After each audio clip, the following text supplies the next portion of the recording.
শুভ নববর্ষ বন্ধুরা, আশা করি সবাই ভালো আছেন।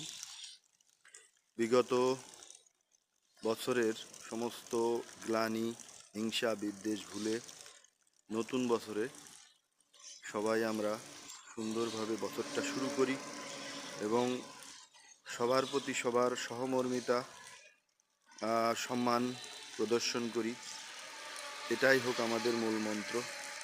বন্ধুরা, সবাই ভালো থাকবেন, সুস্থ থাকবেন। শুভ নববর্ষ 2026-কে আমরা আজকে স্বাগত জানালাম।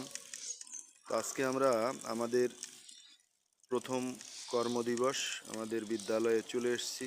বন্ধুরা, সবাই ভালো থাকুন, সুস্থভাবে, সুন্দরভাবে আগামী দিনগুলো সকলের জীবনে আসুক, এই প্রত্যাশা রেখে, সবার প্রতি শুভকামনা রেখে আবারও শুভ নববর্ষ জানিয়ে আমি সবার কাছ থেকে বিদায় নিচ্ছি। বন্ধুরা, সবাই ভালো থাকুন, সুস্থ থাকুন।